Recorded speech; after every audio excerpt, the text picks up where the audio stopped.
नमस्कार, आज तक पर आपका स्वागत है। आपके साथ मैं हूं अंजना ओम कश्यप। बिहार में चुनाव है और चुनाव होते ही वहां पर चर्चा नीतीश कुमार के इर्द गिर्द एक तरफ बढ़ती है तो दूसरी तरफ तेजस्वी यादव।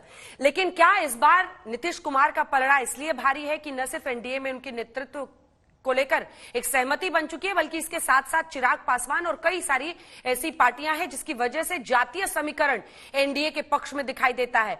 क्या जो विकास के मुद्दे हैं वो सब नीतीश कुमार को एक बार फिर सीएम बनाने के पक्ष में जा रहे हैं या फिर तेजस्वी यादव एक बड़ी चुनौती बनते हुए दिखाई दे रहे हैं? इन सब पर बातचीत करने के लिए कार्यकारी अध्यक्ष जेडीयू के संजय झा जी हमारे साथ जुड़ रहे हैं, जो कि मिथिलांचल से आते भी हैं। मिथिला को लेकर इनके काम की चर्चा भी होती है। मखाने की भी चर्चा आजकल देश में बजट के बाद खूब हो रही है, मधुबनी आर्ट्स की भी हो रही है। लेकिन इन सब के साथ साथ बिहार कहां पर पहुंचा है और बिहार इस बार 2025 में क्या एक बार फिर एनडीए को मौका देगा? इन सब पर चर्चा करने के लिए बहुत बहुत स्वागत है आपका संजय जी आज तक पर। देखिए,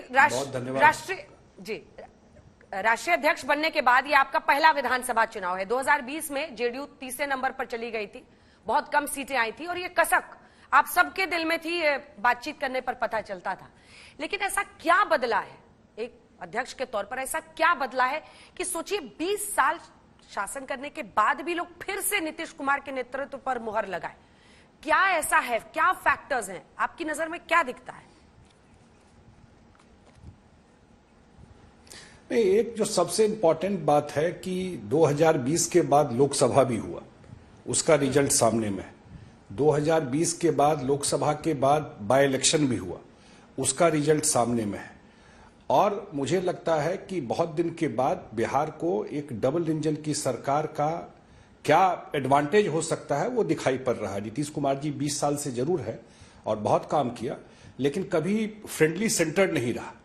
और ये जो दो बजट आया है अभी 2024 में और अभी जो बजट आया, तो विपक्ष के लोगों का कहना कि ये बजट बिहार का बजट है, यही कांग्रेस बोल रहा था। तो कहीं न कहीं बिहार एक नेशनल रडार पे तो जरूर आ गया है। बिहार का काम बहुत सारा हो रहा है। इंफ्रा के मामले में अंजना जी, जितना बिहार में काम अभी एक फेज इंफ्रा का हो गया, लेकिन अभी जो 2-3-4 एक्सप्रेस वे जो ऑलरेडी प्लान एंड शेड्यूल्ड है, वो पूरा वहां का डायनेमिक्स बदल देगा। एयरपोर्ट्स आ गए हैं, प्लेस लाइक दरभंगा में ऑलरेडी फंक्शनल है, पूर्णिया में एयरपोर्ट आ रहा है। इस बजट में आपको नया इंटरनेशनल ग्रीनफील्ड एयरपोर्ट जैसे जेवर में है, वो पटना के बगल में आने वाला है। ये जो इंफ्रा और ये चीजों का जो बूस्ट बिहार में मिल रहा है, और इसका सबसे बड़ा रीजन है कि एक डबल इंजन की सरकार है। तो मुझे लगता है कि जो टेस्ट लोगों ने कर लिया है वो लूज करना नहीं चाहता है। 1 सेकेंड, नीतीश कुमार को मुझे लगता है कि आज भी जो कहते हैं प्रो इनकम्बेंसी है, आज भी लोगों ग्रीवांस भी हो सकता है नीतीश जी से हो कि ये काम किए और ये काम रह गया, लेकिन होप भी उन्हीं से है। ये मैं जरूर बताना चाहता हूं, उन्हीं से लगता है कि डिलीवर तो यही करेंगे, कि उन्होंने टाइम एंड अगेन प्रूव करके दिखाया है बिहार में अपने काम को, और टाइम एंड अगेन चुनाव में भी प्रूव करके दिखाया है, जो कितने बड़े वो फैक्टर बिहार के पॉलिटिक्स में रहे। इसलिए मुझे लगता है 2025 में आपको एनडीए जो है बड़े मार्जिन से प्रॉब्ली 2010 को भी बीट करेगा। मैं आपके चैनल पे ऑन रिकॉर्ड बोल रहा हूं, अब देखिए। ठीक है, चलिए ठीक है, जिस दिन रिजल्ट आएगा उस दिन भी जरूर आपका ऐसा ही एक्सक्लूसिव इंटरव्यू करेंगे। लेकिन 2 सवाल है मेरे, आप ही के जवाब से निकले हुए सवाल हैं। देखिए, बिहार एकमात्र राज्य है कि जहां पर तीसरे नंबर की पार्टी के सीएम बनते हैं, दूसरे नंबर की जो पार्टी है, जो बीजेपी रिजल्ट के टाइम की मैं कह रही हूं, उनके डेप्यूटी हैं, और जो सबसे बड़ी पार्टी अभी है, उस समय थी रिजल्ट के समय पे, उसके वो विपक्ष में बैठा हुआ है। अब देखिए, पिछले 5 साल का ही रिकॉर्ड अगर देख लीजिए नीतीश कुमार का, तो मतलब 2 बार वो पलटे हैं। मुझे पता है संजय जी आपको अच्छा नहीं लगता है कि जब नीतीश बाबू के पलटने की चर्चा होती है तो, लेकिन ये एक सच्चाई है। 5 साल के अंदर 2 बार पलटना, उनकी क्रेडिबिलिटी कहां पर रहती है? आप मुझे कहेंगे लोकसभा में देखिए उनको 12 सीटें आ गई, ये बात सच है। लेकिन इससे पिछले चुनाव में भी आरजेडी को 0 सीट आई थी लोकसभा में, लेकिन वो विधानसभा में सबसे बड़ी पार्टी बनी। तो लोकसभा विधानसभा बड़ा अलग होता है बिहार का। ऐसे में उनकी क्रेडिबिलिटी, उनकी नेतृत्व क्षमता, उन पर जो प्रश्न उठ रहे हैं वो कैसे? और 20 साल की एंटी इनकम्बेंसी तो है ही। नहीं, दो बात है। एक तो उनकी क्रेडिबिलिटी पब्लिक में कंप्लीट इंटैक्ट है। ठीक है, वो पब्लिकली उन्होंने कहा है कि 2 बार मिस्टेक हुआ। हो सकता है पॉलिटिक्स में कभी कभी आप जो सोचते हैं, कुछ कैलकुलेट करते हैं, मिस्टेक होता है। नहीं, ही इज ग्रेशियस एनफ कि उन्होंने पब्लिकली एडमिट किया कि ये हुआ और आगे ये कभी नहीं होगा। टाइम एंड अगेन उन्होंने इस बात को कहा। लेकिन उनका लार्जर जो ये है, वो अपने काम और इंटीग्रिटी, ऑनेस्टी से लोगों के बीच में जाने जाते हैं। और उसी के बेसिस आप भी तो लंबे टाइम से देख रही हैं, 2005 से लगातार। ठीक है, 2020 में आप भी जानती हैं कि सिर्फ जेडीयू, बहुत सारा फैक्टर था जो हम लोग तीसरे पे गए।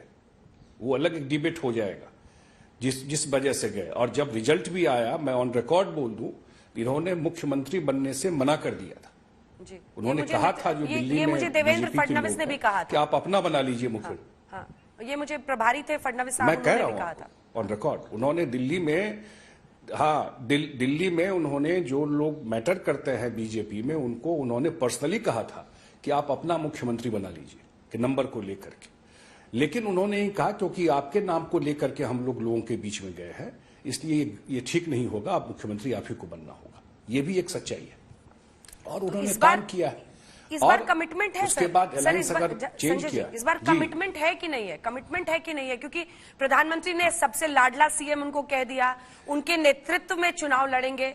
लेकिन मतलब बीजेपी वाले ये नहीं कह रहे कि उन्हीं को फिर से सीएम बनाना है। मतलब ऐसा तो नहीं होगा जो महाराष्ट्र में हो गया? नहीं, देखिए, ये सब बड़ा स्पष्ट है। जब जिसके नेतृत्व में चुनाव आप लड़ते हैं तो ऑब्वियसली वही सरकार को फिर लीड करते हैं, यही ना होता है। तो उनके नेतृत्व में चुनाव होगा, उसका मतलब यही हुआ। बार बार ये प्रश्न उठता है, लेकिन मैं बिल्कुल ऑन रिकॉर्ड स्पष्ट कर दूं, उनके नेतृत्व में चुनाव होगा और आगे लीडर इस अलायंस के वही रहेंगे, यही है। और लोगों के बीच में भी यही है, पब्लिक डिमांड भी यही है, और चुनाव में भी यही चीज रहेगा और हम लोग बड़े मार्जिन से चुनाव जीतेंगे। जी अध्यक्ष जी, लेकिन चर्चा मतलब सोचिए ना, बिहार में चुनाव है और चर्चा महाराष्ट्र वाले शिंदे साहब की वहां सबसे ज्यादा हो रही है।